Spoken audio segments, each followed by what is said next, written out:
Mais uma vez estou aqui para levar até você uma mensagem de paz, uma mensagem de esperança, tentar transmitir para você a palavra de Deus. Aquilo que Deus tem falado no meu coração, eu tenho tentado transmitir. E eu espero que isso tenha sido uma bênção para você, para sua casa, para sua família. E juntos nós vamos orar, juntos nós vamos buscar a face do Senhor. Vamos estar orando e acreditando que Deus vai mudar essa história. E eu quero hoje compartilhar com você de um texto bíblico que está no Velho Testamento. Interessante que consta essa história em dois livros da Bíblia. O segundo livro do profeta Samuel e também em 1 Crônicas. E eu quero ler para você em 2 Samuel, no capítulo de número 6, quero ler apenas um versículo. E vou tentar transmitir para você aquilo que Deus colocou no meu coração. Está escrito assim: E ficou a arca do Senhor na casa de Obed-edom, o geteu, 3 meses, e abençoou o Senhor a Obed-edom e a toda a sua casa. Esta é a palavra que eu tenho para você.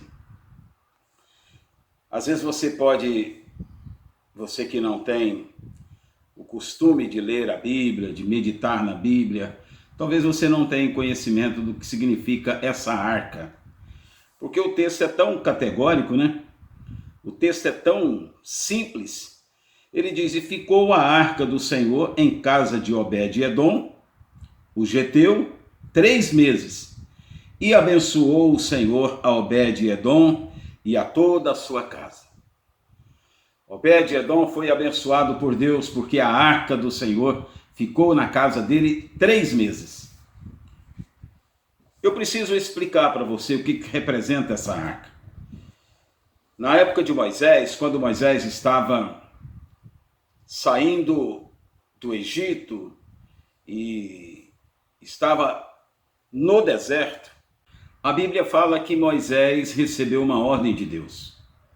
Manda fazer uma arca. Eu quero estar nessa arca. Onde essa arca for, eu estarei. Se a arca estiver no meio do povo, eu estarei no meio do povo. Eu quero ficar junto com o meu povo. Esta foi a palavra de Deus. Eu quero estar junto com o meu povo. Se olharmos a palavra de Deus, se entendermos e buscarmos a palavra de Deus, Deus sempre quis estar presente na vida das pessoas. Sempre quis. E a Bíblia fala que, lá em Jeremias 29:13, a Bíblia fala assim: E buscar-me-eis e me achareis, quando me buscardes de todo o vosso coração. Deus está dizendo: olha, se você me buscar de todo o vosso coração, eu vou estar presente na sua vida. Eu vou estar com você. Essa é a promessa de Deus. Buscar-me-eis e me achareis, quando me buscardes de todo o vosso coração. Mas eu quero falar para você sobre essa arca. Deus chama Moisés e fala para Moisés: Moisés, manda fazer uma arca. Eu vou estar nessa arca. Eu quero estar nessa arca. E a Bíblia fala que Moisés chama um arquiteto de nome Bezalel. Algumas traduções falam Bezaliel, mas é a mesma pessoa. E aí, Moisés chama esse arquiteto e ele faz da forma que Deus mandou fazer. Era um caixote, e esse caixote, por cima dele, estátuas de 2 querubins e algumas coisas que Deus mandou que fizesse. Mas Deus estava presente nessa arca. O dia que a arca ficou pronta, Deus ficou alegre, Deus veio e ficou na arca. E o povo de Israel, os hebreus que estavam lá no deserto, sabiam que Deus estava naquela arca. Acontece que eles carregaram aquela arca durante todo o trajeto no deserto. Tem um acontecimento com essa arca, quando Josué vai atravessar o Jordão. Josué fala para aquelas pessoas que estavam: olha, você vai com a arca na frente e assim que colocar a planta dos pés dessa arca, né, as pessoas que estiverem carregando essa arca, o Jordão vai se abrir. E aconteceu dessa forma. Era a presença de Deus. E a presença de Deus fazia grandes coisas, realizava algo que as pessoas nem imaginavam. Tanto que esse versículo que eu li da Bíblia: e ficou a arca do Senhor na casa de Obed-edom, o geteu, 3 meses, e abençoou o Senhor a Obed-edom e toda a sua casa. Toda a família de Obed-edom foi abençoado por causa da arca que estava na sua casa, que representava a presença de Deus. Acontece que houve, nos dias do profeta Eli tinha 2 filhos rebeldes, e um chamava Ofni, o outro Finéias, e esses 2 homens, por ser filho do sacerdote Eli colocou eles para eles julgarem o povo de Israel. E houve uma batalha entre Israel e os filisteus ganharam a batalha, ganharam a guerra e carregaram essa arca. Levaram a arca. E a Bíblia fala que eles levaram a arca lá para o arraial dos filisteus, lá para a terra dos filisteus, e essa arca foi colocada em frente, está escrito na Bíblia, bem em frente à estátua de Dagon. E aí, o que aconteceu? Eles falaram, comemoraram, fizeram uma festa, que Dagon ia arrebentar com a arca, que Dagon ia fazer isso, fazer aquilo, porque Dagon era o Deus real, era o Deus verdadeiro, e o Deus de Israel não era ninguém, o Deus de Israel era um coitadinho perto de Dagon. E quando colocaram no templo de Dagon, bem em frente à estátua, a Bíblia fala que no dia seguinte, eles comemoraram até tarde, no dia seguinte, o que aconteceu? Quando eles voltaram lá, a estátua de Dagon tinha quebrado as 2 pernas e estava curvada diante da arca. Esse fato está registrado no primeiro livro de Samuel, no capítulo 5, sobre o encontro da arca do Senhor com a estátua de Dagon. E Deus pesou a mão sobre os filisteus. E o povo pagou caro, os filisteus pagaram caro, porque levaram para uma terra estranha, zombando da arca da presença do Senhor. E acontece o seguinte: eles pegaram aquela arca e levaram para fora, tiraram a arca de lá e levaram a arca para uma outra área. E acontece que aquela arca ficou ali durante o reinado do rei Saul todinho, reinado do rei Saul. O rei Saul não se preocupou em buscar a arca, o rei Saul não queria saber da arca, e foi um desprezo, um descaso. Aí o que aconteceu? Foi indo até que Saul perdeu o reinado, né, perdeu o trono, porque ele zombou da presença de Deus. Davi assume agora. Davi é o rei de Israel. E a primeira coisa que Davi fala é o seguinte: olha as palavras de Davi. Reúne o conselho, reúne a liderança de Israel. Ele tinha governado Judá e depois unificou Judá com Israel, e ele passou a reinar tanto em Judá como em Israel. E ele montou uma equipe. Ele chama aquele grupo e fala para aquele grupo: olha, durante o reinado de Saul, nós não tivemos a oportunidade de aproveitar, de usufruir da arca da aliança, da arca do Senhor. Vamos buscar a arca. O que vocês acham? E todos concordaram, foi unânime a decisão daquele grupo em trazer a arca.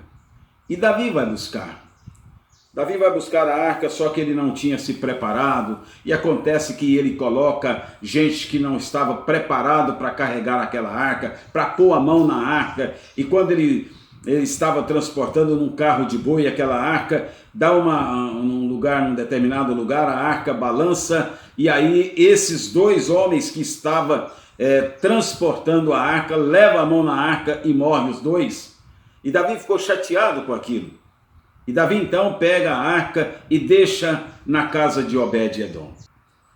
E foi aí justamente que a Bíblia fala que ela ficou durante 3 meses.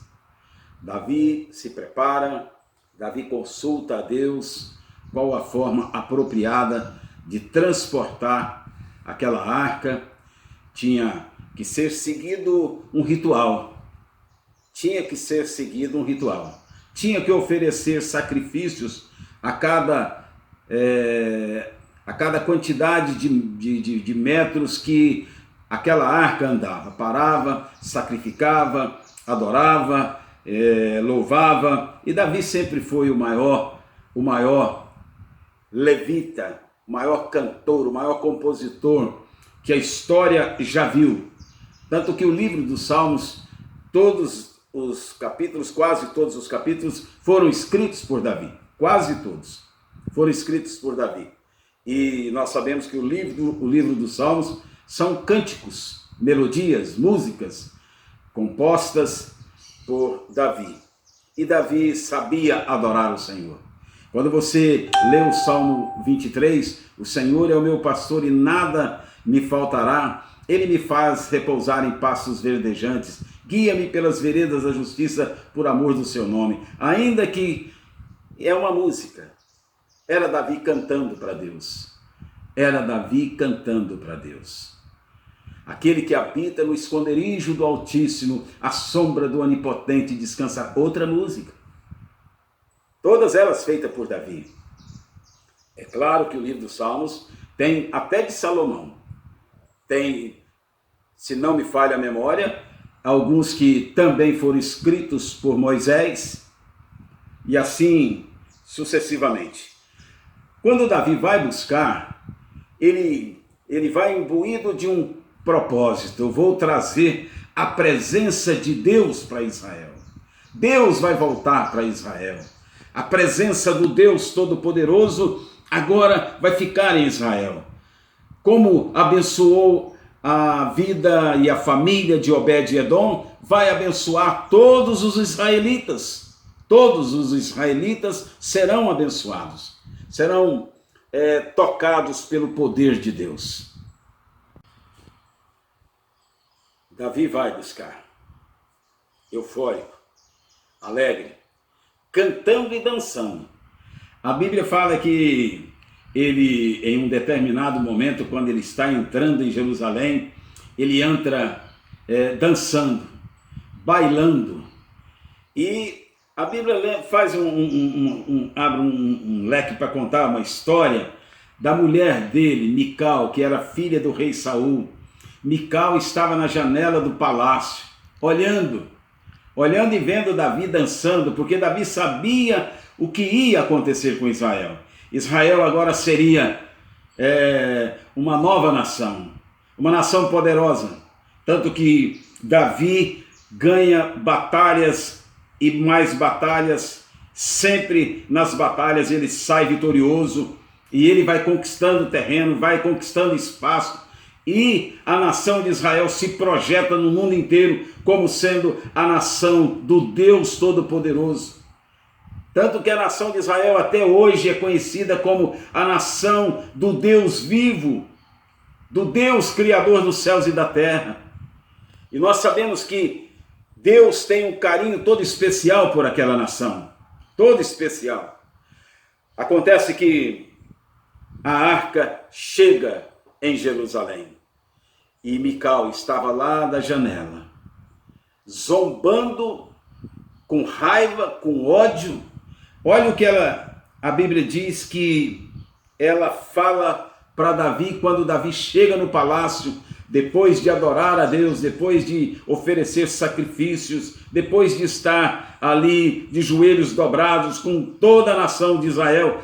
Todo o povo de Israel estava presente e lá em Jerusalém para receber a arca do Senhor. E aí, a Bíblia diz assim que Mical, assim, ó, está escrito assim: disse, porém, Davi a Mical: perante o Senhor, que me escolheu a mim, antes do que a teu pai, e a toda a sua casa, mandando-me que fosse chefe sobre o povo do Senhor, sobre Israel, perante o Senhor me tenho alegrado. Ele fala para ela que estava alegre diante de Deus. E ainda mais do que isto, me envilecerei e me humilharei aos meus olhos e das servas de quem falaste, delas serei honrado. Sabe por quê? Mical zombou, falou: você tá...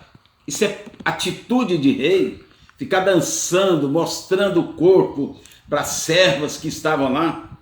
E aí ela recebeu um castigo de Deus. A Bíblia fala que Mical, filha de Saul, não teve filhos até ao dia da sua morte. Nesses dias tem muita gente zombando de Deus. Tem muitas pessoas zombando de Deus. As pessoas criticam, tem pessoas que ficam falando que cadê o Deus dos crentes, o Deus dos cristãos, que não toma providência, que não abençoa. Cuidado, eu quero me dirigir a você que tem feito críticas. Aqui está a prova maior de que Deus não aceita zombaria sobre o poderio dele, sobre a soberania dele. Deus é soberano e ele é soberano acima de tudo. Deus é soberano acima de tudo. E ele não abre mão da sua soberania. Deus não divide a sua glória com ninguém. Deus não divide. É orgulho? Não é. É porque honra a quem tem honra. Honra a quem tem honra. E Mical, filha de Saul, não teve filhos até o dia da sua morte. O que eu quero contar para você nessa história tão bonita que a Bíblia relata? A Bíblia relata que essa arca fez falta nos dias do rei Saul. Era a presença de Deus. Se o rei Saul tivesse preocupado com isso, talvez ele não teria tido um final tão terrível, ter perdido o trono de uma forma brutal. A Bíblia fala que estava numa batalha ele e seu filho, o filho morre, e ele pega a espada, entrega para o seu súdito e fala: enfia a espada. E ele não enfia, ele pega, se lança sobre a espada. Ele suicida.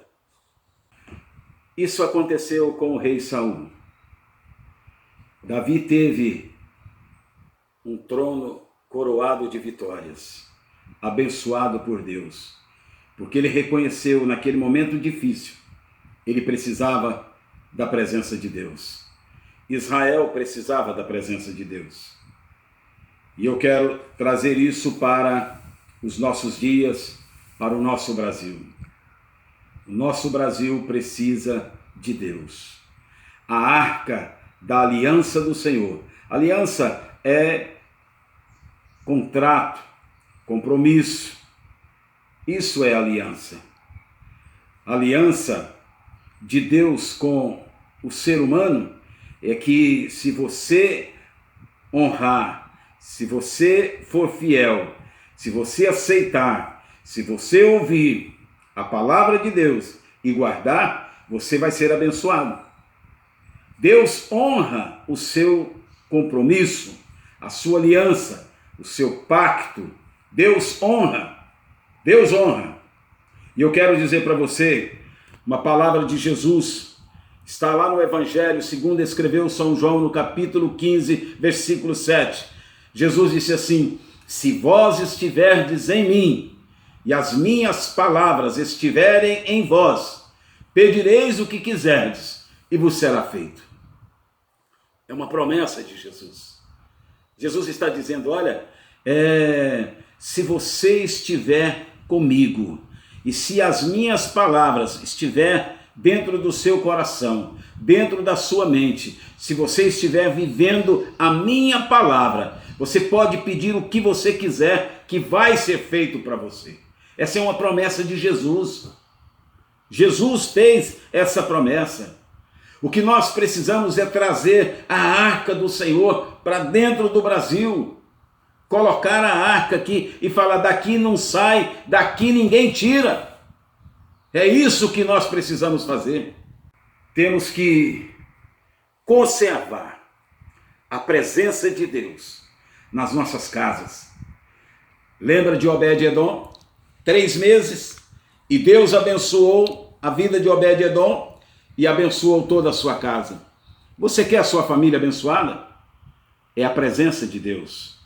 É a presença de Deus é que vai abençoar a sua casa e a sua família. Você quer a sua família guardada? Quer a sua família protegida? É a presença de Deus que vai proteger e guardar a sua família, a sua vida, os seus bens, a sua saúde. É isso que nós precisamos aprender. Aprender com essa história da arca. A arca ficou lá na casa de Obed-Edom 3 meses e foi uma bênção para aquela família. A arca na sua casa vai ser uma bênção para a sua família. Não despreze a presença de Deus.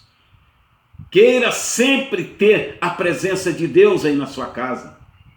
Eu quero a presença de Deus. De que forma Deus se faz presente? Quando você chama, quando você clama, quando você pede, Senhor, vem para dentro da minha casa.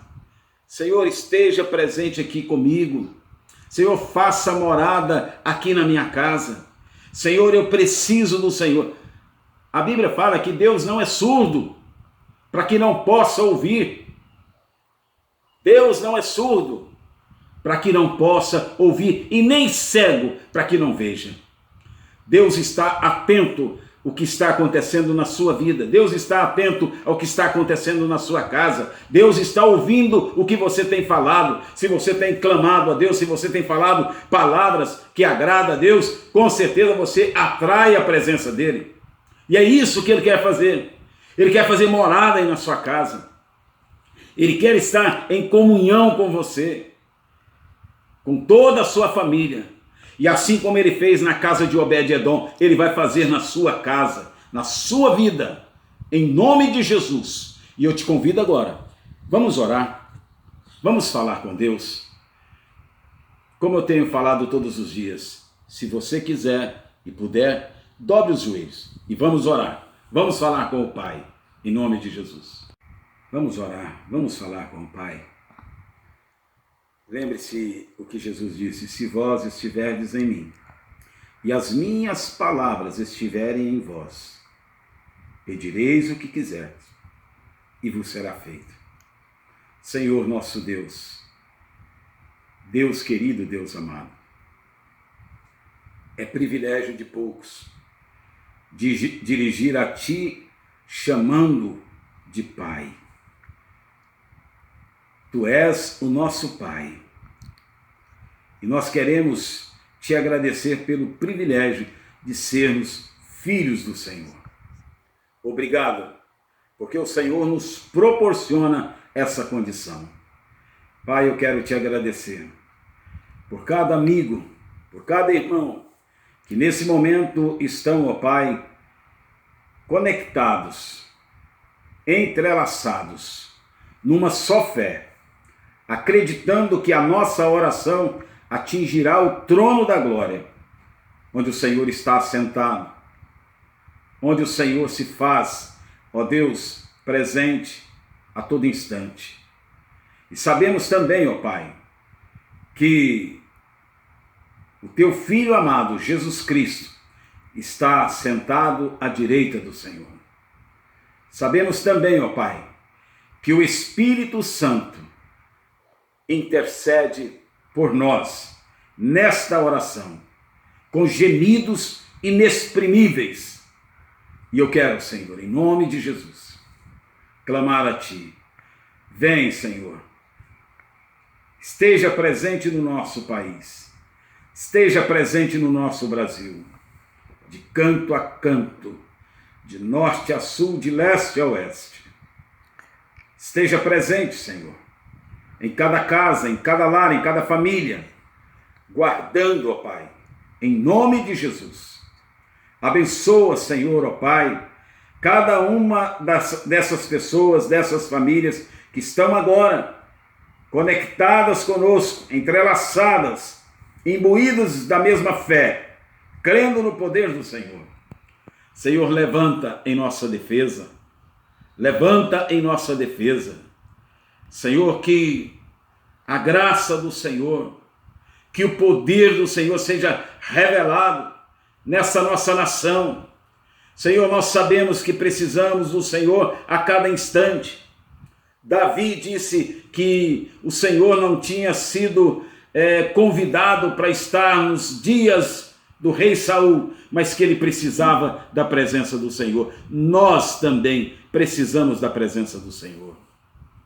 Guarda, Senhor, a minha vida, a vida deste meu irmão, a minha família, a família desta minha irmã. Senhor, guarda e protege. Livra-nos, Senhor, de todo mal. Livra-nos, Senhor, de todo mal. Cerca, Senhor, a nossa casa. Cerca, Senhor, a nossa nação. Cerca, Senhor, o nosso Brasil. Em nome de Jesus oramos e te agradecemos, dizendo: amém, Senhor. Assim seja, graças a Deus. Muito obrigado, meu irmão. Muito obrigado, minha irmã. Que Deus esteja presente na sua casa. Que Deus esteja guardando a sua família. E eu prometo que voltarei, com a graça e a permissão de Deus, amanhã, nesse mesmo horário. Estarei aqui para estar compartilhando com você de uma nova história, de uma nova palavra de Deus, para trazer motivação para a sua vida. Não desanime, não desista. Deus é presente na sua vida. Amém. Amém. Até lá.